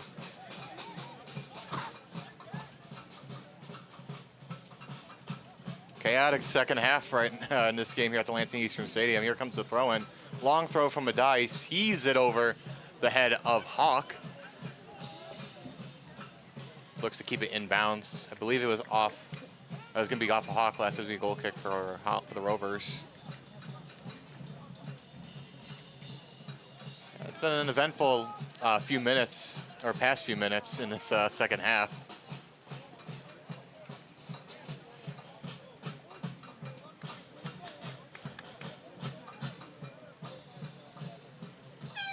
Big heave there from the goalkeeper.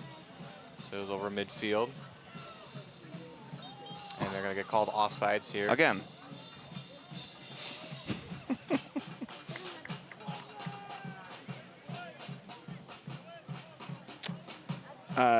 Correcting a mistake that I made just out of halftime. Ben Novello, apparently being subbed off at halftime does render you eligible to return to the game in the second half, and he is doing so right now. It has to play into strategy. Make sure you have those 3 defenders on. For Amir Shatia, who is not a natural center back, he just doesn't play center back very often. He's more of a winger, more of a midfield player. To offer those 3 central defenders in Damien Adai, Spencer Powell, and Ben Novello that can anchor that just to give that support to avoid a mistake like what happened on that second goal.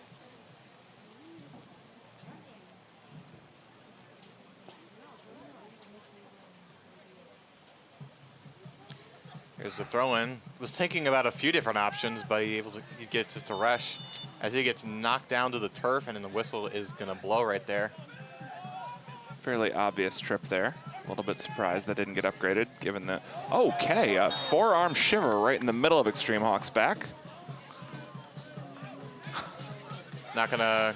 We're giving red cards for inadvertent handballs, but otherwise the card stays in the back pocket for these officials. That's good stuff. Maybe they think we're in Holland. Maybe they got lost on the drive up. All right, here's Owen Resch here on the kick.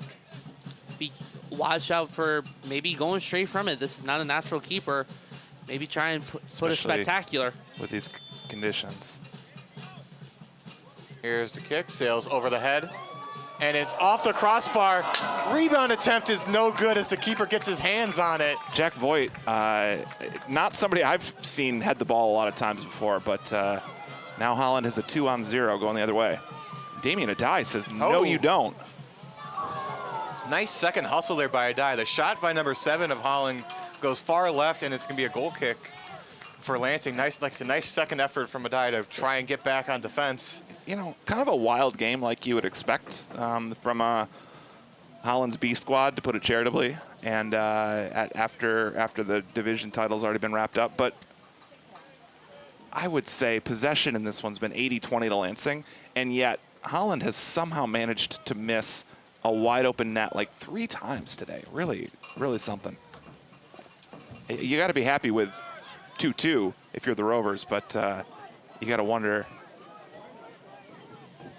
Comes another chance here. Pivots a shot right at the very end of the side of the goal. Can't get an angle on it. Lansing still keeps it. trying to push it around. Oh, Pau misses the slide. Adai is able to pick up the slack. Doesn't get called there. Tries to clear it out. Stays around midfield. Voigt bangs it off of his calf. Sails over his head. Now Rush tries to strike it with his head. Lansing still has it. He's going right along this Hawk. And now let me just say, that was one of the most exceptional acting jobs I have seen by that Rovers forward at the top of the box there. Absolutely shocked that wasn't rewarded with a free kick for his trouble. That was nothing, and he went over like he had been shot. So credit to the referee for keeping his head there. Damien Adai just really showing, even though through the youth you can still have wealth of, you can still show your quality no matter the age, with the second efforts and the perfectly timed slide tackle on that challenge. All right, Heald gets the pass. Sails right over Voigt. Now they have to regroup here as Pau gets off the header. Now number 7 is going to race for it. Heald attempts for a steal. He's pushing him around a little bit, and that's going to get called.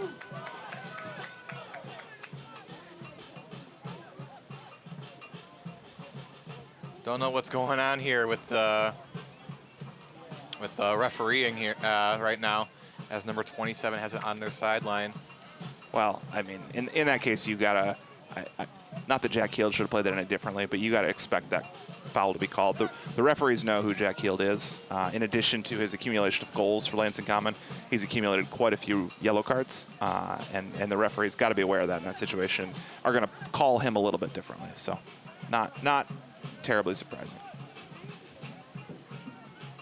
Still probably not a foul.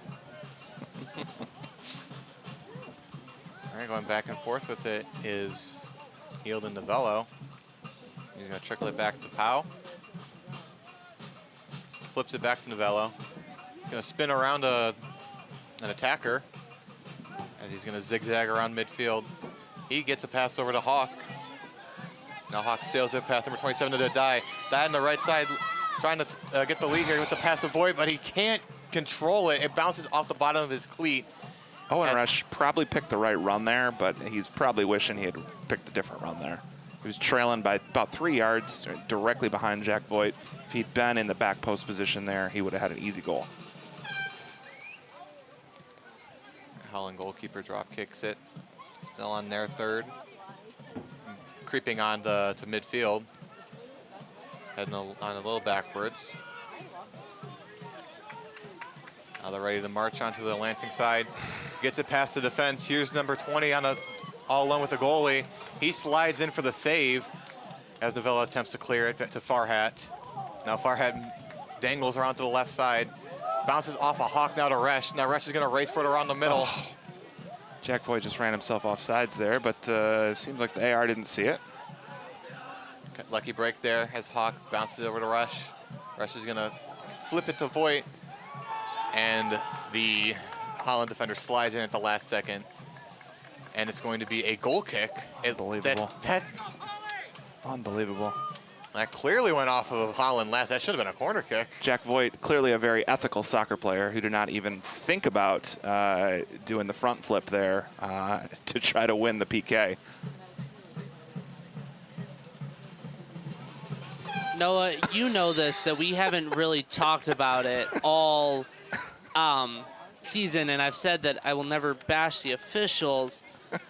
That's what I'm here for. I'm very perplexed at the officiating. Josh is our buffer right now in terms of that kind of situation. Yeah, I'm very perplexed by this second half performance by this official, but I will never bash an official. I think it's a job that it's a job that you get no praise for, whether you're right or wrong. But I am very perplexed by the decision making by the entire officiating crew right now. I mean, you've been mentioning it, apparently. Like, you said that this is a rather younger refereeing crew. Well, you can just tell. I mean, we're up here in the booth, and you can tell by the official's face. Another handball.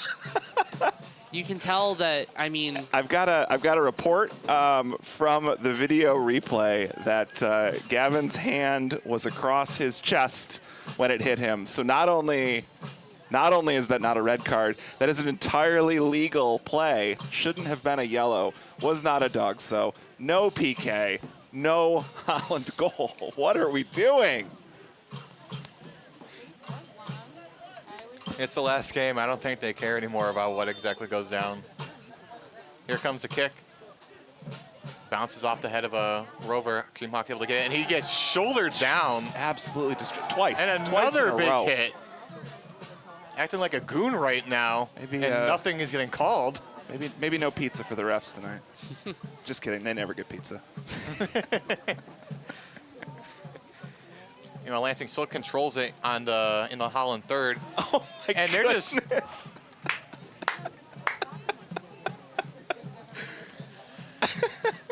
no, I think you can agree this broadcast has gone all over the place on this one. well, the game's gone Wait, over hey, all over the place. Everything's gone all over the place. We're trying to give the viewing audience a little flavor of the conditions on the field. I'm just at a loss for words right now. This is something. We had a nice chat with Max Crawford for those first 45, and then utter chaos, essentially, for the rest. You can blame me. I'm fine with that. It's a shot from Resch, and it goes left of the goal, and it's out of bounds. Yeah, maybe we need to go get our good luck charm, Max Crawford, back up here in the booth. Well, unfortunately, he seems to be neck deep in coaching his teammates right now. He did preach a lot about that in what this summer has done for him, and what he's going to use going forward is the leadership that he's gotten taught and the coaching that he's gotten taught from the likes of Sorg and Derby. All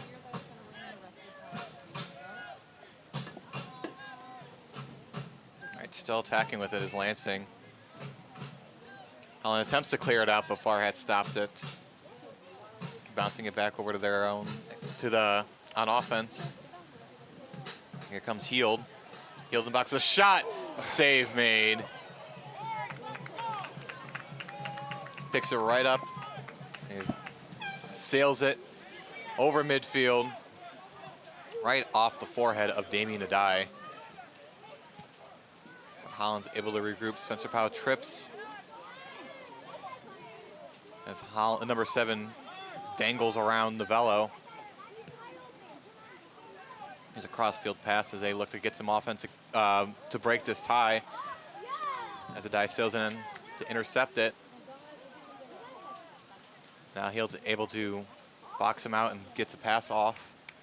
The ball's going to go out of bounds now. There are less than 20 minutes to go in regulation. We have a tie game here at the Lansing Eastern Stadium. It's been nothing but chaos so far in the second half. What was a nice, smooth, clean first half for the Robins has been absolutely disastrous in the second. The tale of two teams right now, and more of a tale of Dr. Jekyll and Mr. Hyde with the referees, as we get another goal here as Holland breaks the tie. It is now 3-2. All off a fabricated red card. This is good stuff. This is a real show for the fans here in Lansing. I mentioned it last week, Josh. All it takes is one moment for all your momentum to just dissipate.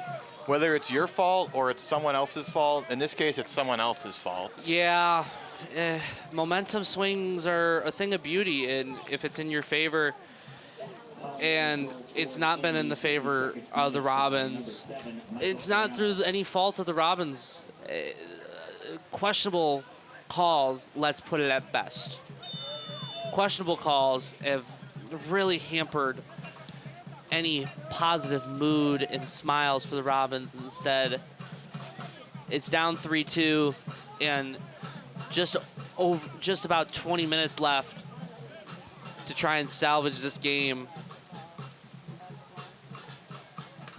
A little less than 20 minutes here as Shatia gets surrounded on the left side. He goes for just a shot that goes right into the breadbasket of the goalkeeper.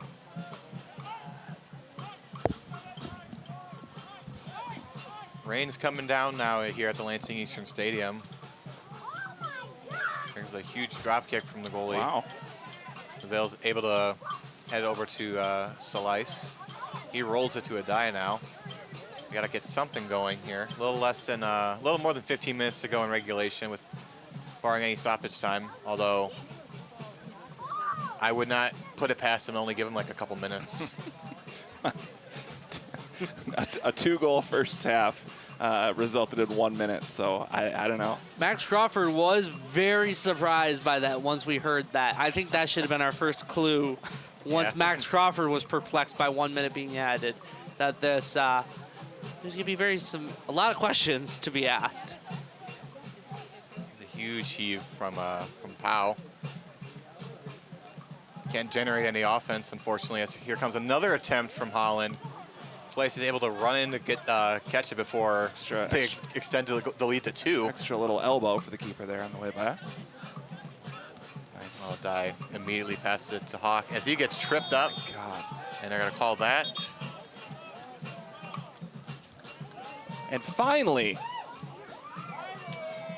a Holland player is shown a card. I think somebody in the crowd echoed your sentiment there, Josh. Oh, and we got a second one. Yes. Oh yeah, keep talking, buddy. Yeah, all those looks like all those yellow cards are on the back border. That should be a third yellow. That should be a third yellow. You cannot kick the ball on the setup for a free kick like that.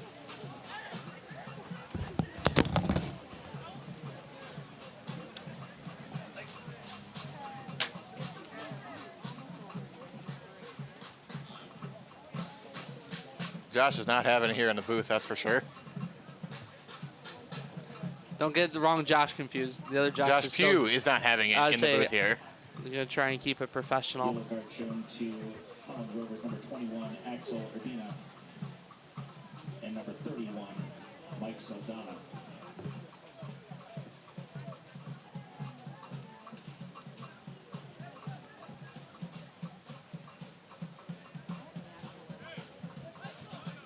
Dad's going to be here on the free kick. Here's the drive. Ball goes a little to the left, bounces off one player, goes off the goalkeeper, and it goes in. Finally capitalizing on the fact that there is not a normal goalie in net for Holland. I got to say, that was a hilarious delivery on that set piece.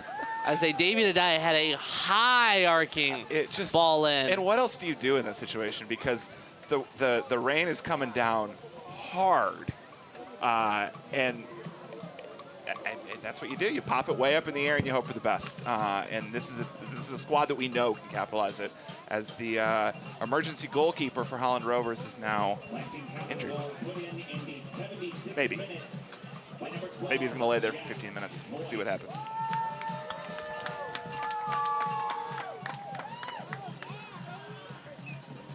Instructions being given by Sorg now to Damien Adai, Spencer Powell. I want to say Ben Novello, his entire center backing core. Try and figure it out. There's still... No, I don't know what to tell you. This has been chaos. This has been chaos. The perfect word for what the second half has been. We've had a combined 4 goals in the second half, after a rather chill, sunny 45 minutes with Max Crawford turned into a doom, cloudy. Amir Shataya out, Mikey Castellanos in. Sorg looking for 3 points here.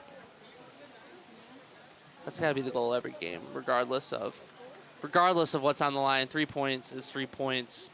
And you can end the season on a high going into 2026. End the season on a high is the best way to end any season, even if you're not lifting a trophy.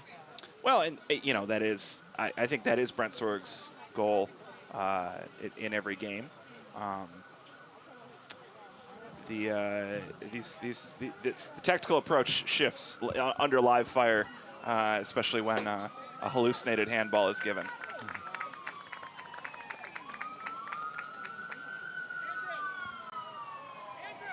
Lansing Common substitution in number 21, Michael Castellanos. Replaces 17, Amir Shataya. Holland Rovers substitution. All right, play has resumed after Lansing ties the game up there. Strange little kickoff play from the Rovers. In for Holland Rovers, number 11, Fletcher Van Howe. Replaces number 21. Excellent D9. Not a whole lot, just a stalemate over there. It It's is. broken by Lansing. 10v10 for a second as Jack Heald looked to give Rovers player a flat tire, but he's back in. Jack Hill being a little cheeky over there. I mean, after 3 Rovers players Yeah. got touches on the ball in the setup for the free kick that led to the last goal, I think that's entirely allowed. Oh. Extreme Hawk giving a little extra, and he says, "What? I thought that was legal." And surprisingly, no card for that. Right. As much as I will never talk bad about one of our players, I mean, if there's any time for a yellow card on a foul, that probably could have been it. Well, they ain't calling on the other team. Might as well just try it yourself. Yeah, might as well.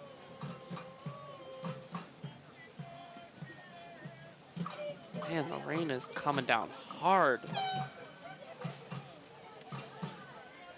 And we got a little more than 11 minutes to go in regulation here. Tie game now. As Rovers look to try and break the tie once again. Stopped.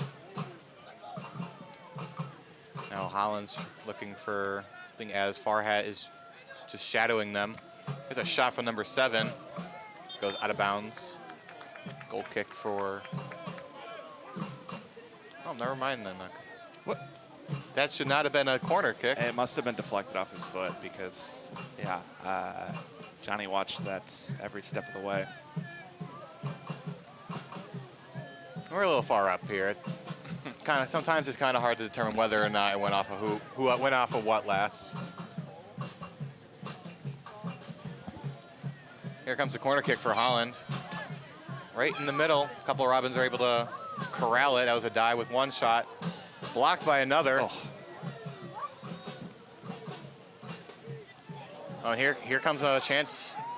Is immediately quenched by number 27. It's gonna be a throw-in though for Lansing. Really great set-piece defense on that. Now Rush tries throws it to Voigt. It's looking like a throw-in for Lansing. Neal's gonna race, trips the man up, rolls over right to the midfield logo.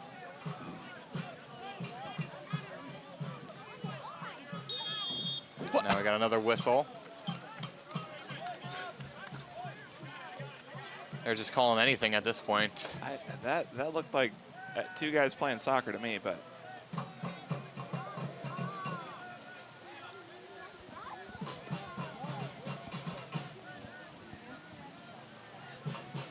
On here on the free kick as we are less than 10 minutes to go in regulation in the final game of the regular season for the Robins. Ball's going to sail out of bounds in favor of the Robins. Immediate dump off to Novello.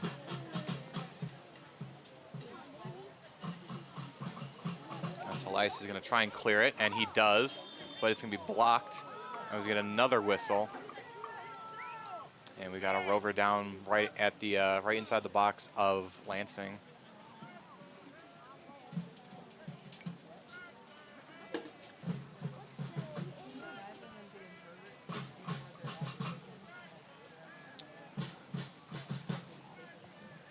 I don't know how much cramping I've experienced when it's 76 degrees in a driving rainstorm, but let's just give this fellow the benefit of the doubt and assume he's woefully out of shape.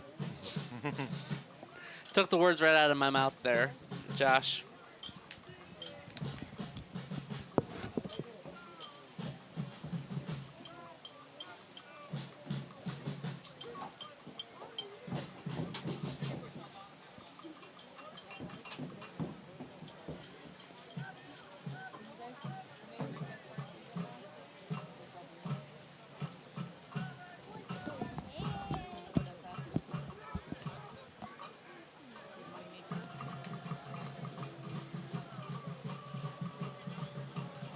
Looks like the player is going to come off.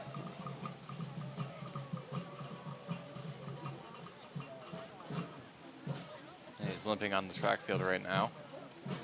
I won't lie, I've never seen a scenario where a player has to go off and the number 6 is just allowed to just enter play just without any notice from a referee.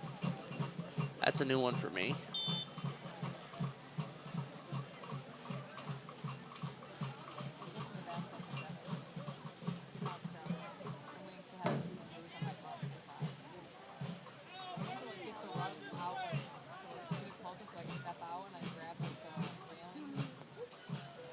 comes the kick from Solis. Goes off a couple Robins. Forehead tries to keep it in control. He rags over to the Pau and to a die. No one home on the pass from a die as Holland regains possession. They're going to kick it back to the goalkeeper, which is going to try and race over and intimidate him, but the goalkeeper is able to bounce it past midfield, going off the chest of a few Robins. Here comes an opportunity here, and another trip. That's going to get called. That was, that's what a real dog so looks like for those watching at home. Great header down. Excuse me. Great header down from Ben Novello, straight over to Mikey. Mikey playing a smart. Instead of headering it forward, he felt the space, using his chest and attacking the space that he had. I mean, Josh Pugh gave it perfectly. I don't need to explain the trip at all, but another dangerous free kick. And you got, again, I cannot explain it enough. You have a goalkeeper that's not a traditional goalkeeper. Take advantage of it. I mean, take a power shot right at the goalie and hope he spills it and somebody follow it up and put it in and make it 4-3. That's something I would keep in the back of my mind right here. Got to find a way to punish that weakness here on this free kick. Got a little more than 5 minutes to go. Here comes the shot, and it goes right in. They're able to take advantage of it. Costaglanis With an absolute Goodness snipe. gracious. I believe that's called a mic drop, and that's me done. I mean, I could not have said it any better than myself. Power shot, power shot. You have a goalkeeper that's not normally a goalkeeper. In the 85th minute, come from behind. Mikey sniffs out the keeper that's not a keeper, says, I'm going to keep this one on the ground. Lansing down a man, up a goal. The energy is back here in the stadium. What looked like a very dire situation has turned into a more passionate and just trying to think of the word for it. Exciting. Exciting. Thrilling end to the second half. Lansing Common goal scored in the 86th minute by number 21, Michael Costaglanis. Wouldn't it be funny enough if that's the final goal of the season? Mikey started the season with that hat trick, and he ends it with the free kick. And coming off the bench to score a hat trick. In a friendly that didn't matter. Yep. Yep. As a fella that we all thought, and the coaches all thought, and Mikey probably thought was going to be holding it down on the practice squad all year. Just exclamation point there from Mikey. What a guy. Number 2 thought that he was going to take it the whole way himself there. And it cost him his something. As I say, that probably hurt a lot. That was a pure punt from Jack Heald. I don't know if it caught him. Wait, I don't know if he intended to kick that directly into number 2. I'm sure it wasn't intended. He was trying to more get rid of it, but took it either in the midsection, the rib. Yeah, if Extreme Hawk fighting for the ball there, whistled for a foul.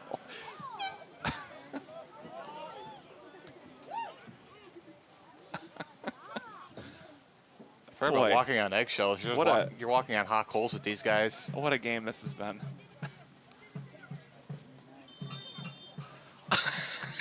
Extreme. You know, just from pure foul accumulation, Extreme's got to be threatening at yellow. But the thing is, I haven't seen a single one that was deserved, so I just don't know what you do in that situation as a referee, as Spencer Powell is ripped to the ground by his jersey from behind.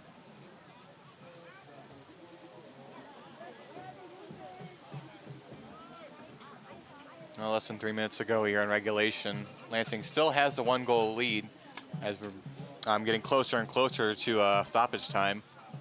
Here comes Damian. Oh, it looked like he was going for the kick, but he's just going to give it to the goalkeeper. Meanwhile, Andy Ignatovich is waiting on the sideline. Goes right over the head of Extreme Hawk. I think Extreme got his head on that. It was a real nice square ball. It might have been accidental. It might have been off a Rovers player, but Owen Resch now pressing. You know, here's Castaglanis on their most recent goal. Getting swarmed by a couple Rovers. He's over on the left side with a shot. Tries to get it to Voigt, but the goalkeeper is able to get his hands on it as he heaves a pass over. Adai's looking to intercept it. He stops in his tracks, shadowing him right now. Big slide tackle there from Adai. Jack Heald giving praise to it, as I expect from Jack Heald.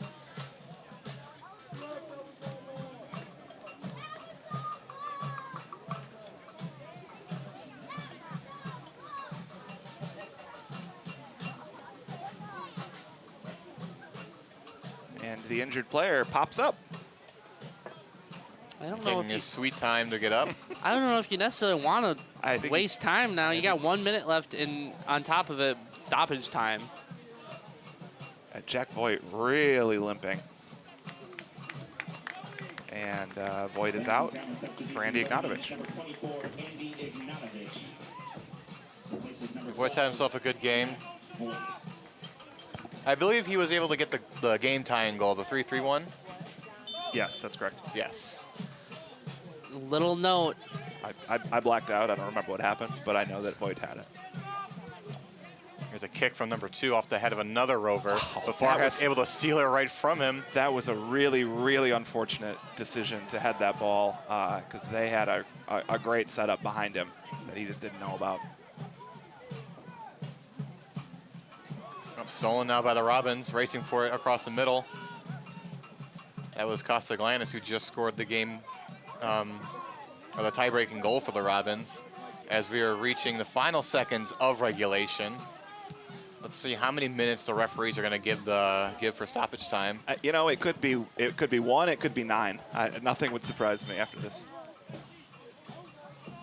Holland Rovers substitution number 8 in number 19, Ethan Bolstead. You know, we should have had a pool going all season long. With all the home games we've had, with all the halves we've had, we should have had.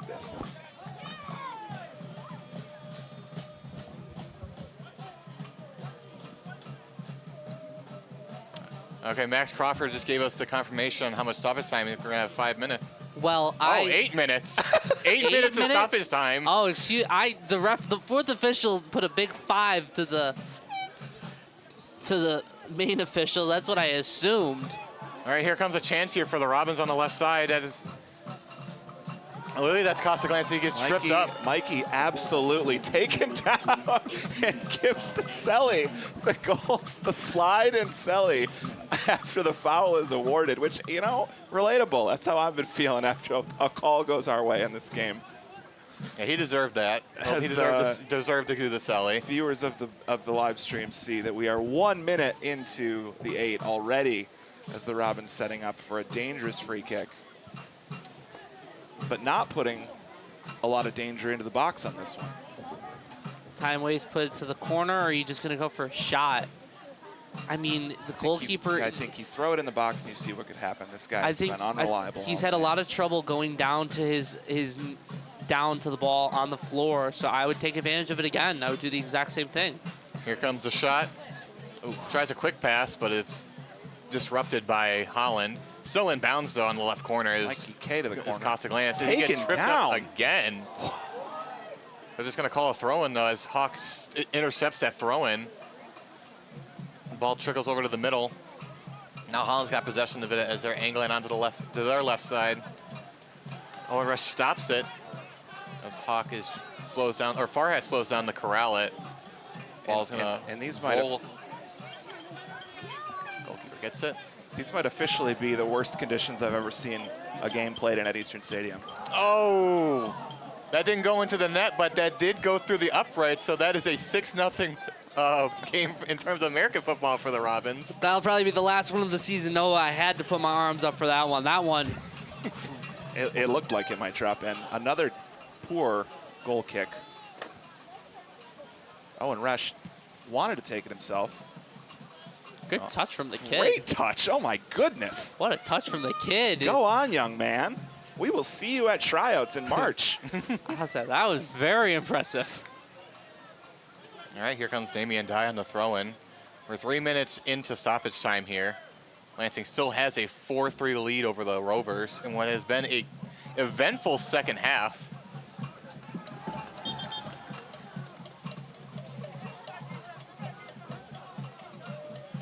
Going from phantom handballs to scoring 2 goals in a matter of a minute to just scoring a total of 4 or 5 goals in the second half altogether.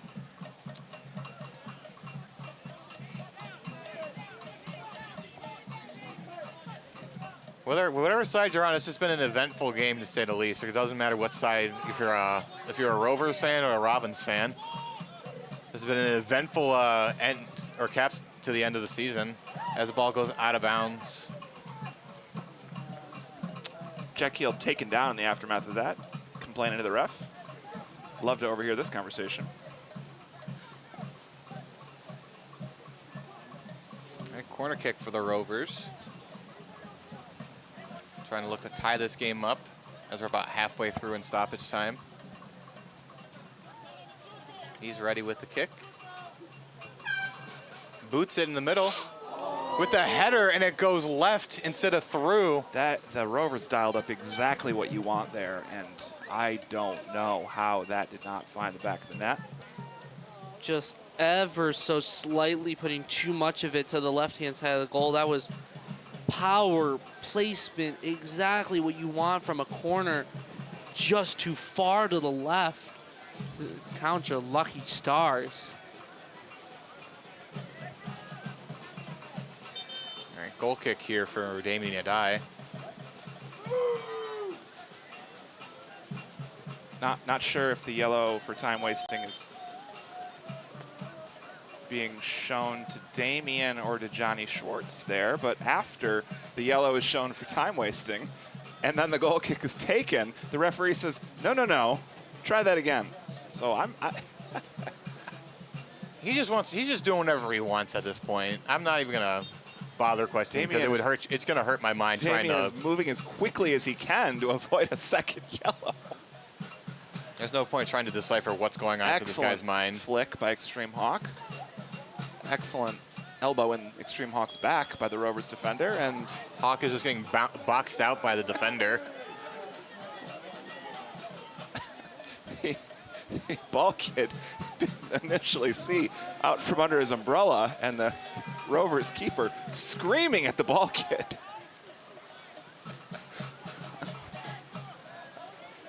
You know, I've been to games at the Rovers before. I don't know if they have 6 ball kits. I'm just throwing that out there. I'm so perplexed what's going on, and we only have 2 more minutes of stoppage time in the season. Lansing clears it out. And as the rain absolutely pummels everyone outside this booth. Excellent press by Extreme. You just want to apply the pressure now to keep it out of your end. We're reaching about a minute and a half left in stoppage time.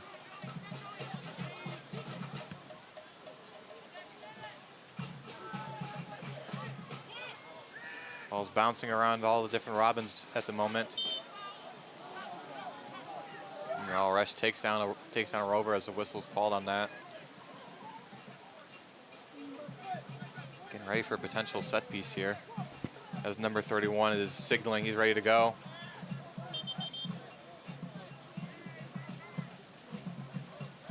And one of the Robins is down right now as we get a stop.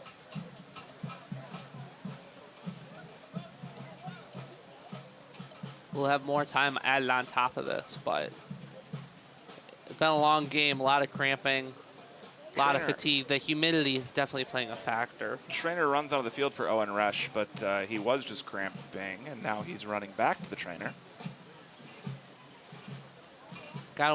Hopefully the ref doesn't force the Robins to play with 9 players on the pitch and allows Owen Rush just to come right back on. This is a huge disadvantage. I mean, you have all the guys back, but to only play with 9 on a set piece this important. Here comes the kick. Too low as the ball goes off the head of a Robin. Excellent work by Spence Powell to get in position there. He was racing for it, knocks the goalie off his feet, and we get another whistle.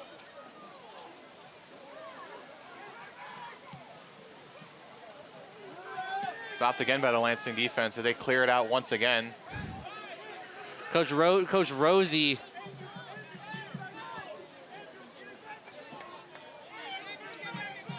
As we are at 8 minutes, the Lansing press knows that the keeper's out. The keeper showing no urgency in getting back, nor is he angling to get into the attack. All right, right now in the box is Holland. Ball trickles out near the sideline. Here's a big heave by Resch. Clears it out once again. The goalie is going to corral it, and that got a whistle blown. Nope. Nope, never mind. Not sure what that was. False whistle? That was very odd. Did the Branch save their most misleading trick for the dying seconds of the 2025 season? That was very odd.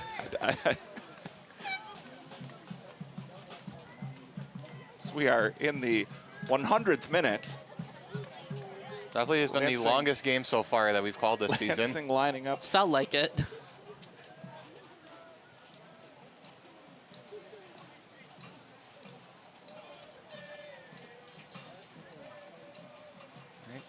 Short pass over after resuming play. Now Kostik Lannis has it. He's going to kick it to Farhat.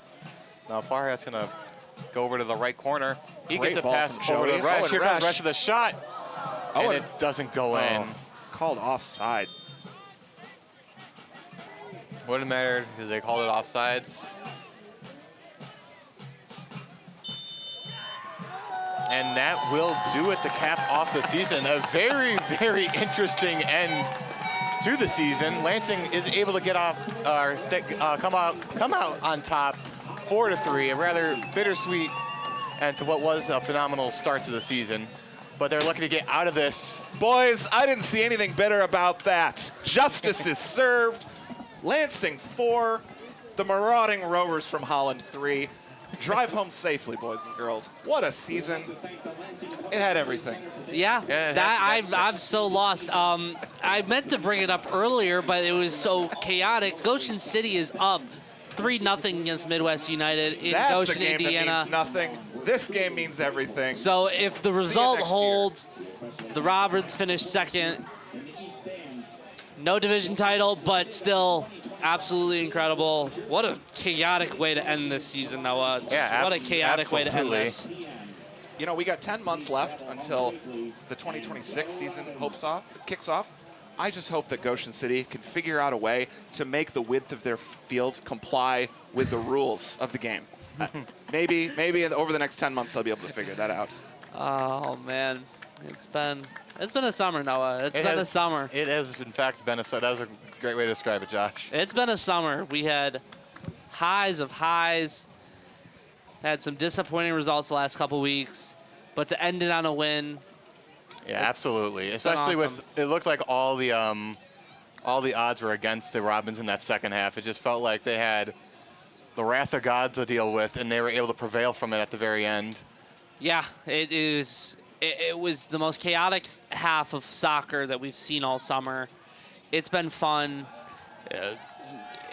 7 goals in 90 minutes, cards all over the place, penalties, free kicks. It's been all over the place, but what a game.